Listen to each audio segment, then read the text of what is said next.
sa pinakamalinis na river sa Pilipinas, ang Cantingas River. Ngayon naman, didiretso tayo sa Cresta de Gallo, isang beach paradise na Virgin Island na sinasabing kasing ganda o mas maganda pa daw sa Boracay. Exciting. Tara! Gaano ka haba ang biyahe natin yan? Abutin tayo ng isang oras kalahati. Exciting to. Isang pamilya lang ang nakatira sa islang ito.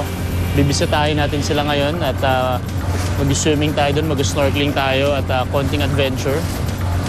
Exciting tong trip na to.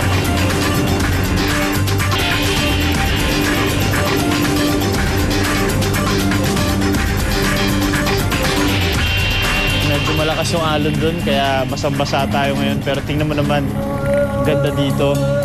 Isang malaking island to na mukhang dalawang island siya pero connected siya sa isang sandbar. Pero kahit daw high tide, hindi nawawala yung sandbar dyan. So, lapitan natin. Dito pa lang maganda na yung tubig.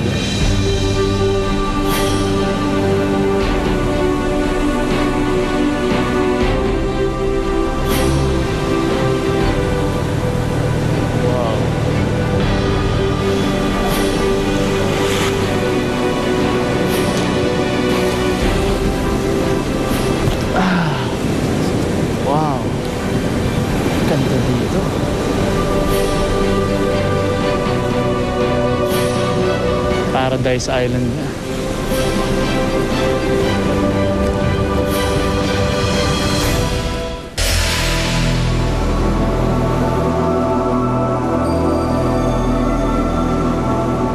Ang Cresta de Gallo, ang isa sa mga itinuturing na pride ng Sibuyan. Ito ay may sukat na humigit kumulang 5 ektarya at napapalibutan ng coral reefs. Sa Cresta de Gallo matatagpuan ang pinakamakamandag na sea snake sa buong mundo, ang walo-walo.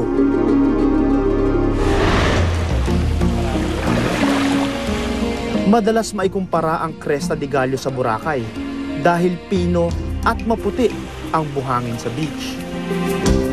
Habang nag-aagaw berde at asul naman ang kulay ng napakalinaw na tubig sa paligid nito.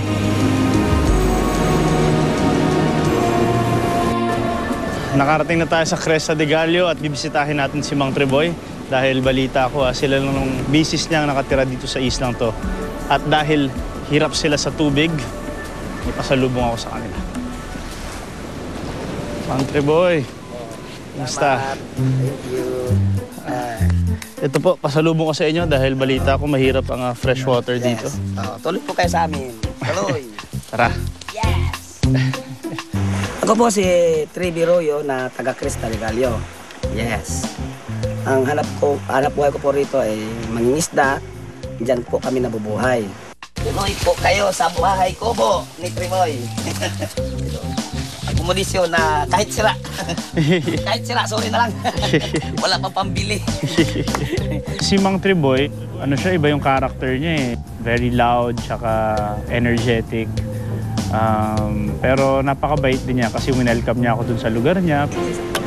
Pero para manatili dito sa isla ng Cresta de Gallo, si Mang Triboy at ang kanyang asawa, kailangan nilang magbayad ng buwis na nagkakahalaga ng 1,000 piso kada taon. Sulit na sulit, kapalit ng ganda ng isla. 7 years na kami dito nakatira sa Isla de Gallo. Punta tayo doon, sir. Mga kusinilas, sige. Hindi ito basta-basta na bahay. Ha? 80 years na ito. Ang unang nakatira rito, yung tatay ko. At ang ikalawa ay ako at ang misis ko.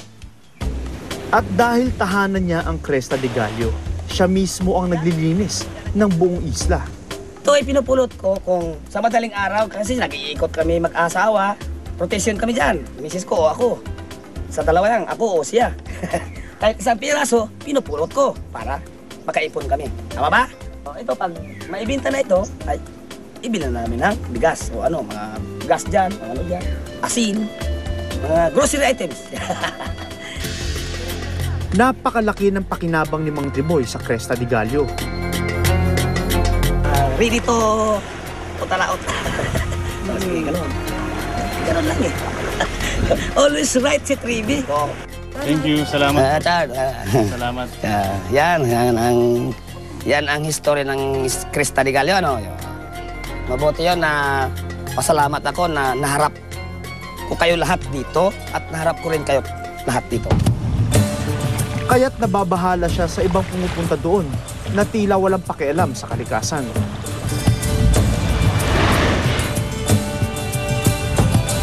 Susunod sa Pinoy Adventures. Sa sobrang sabik kong mag-snorkel, sa harapan ng speedboat ako naupo, pero nung pumalaot na kami,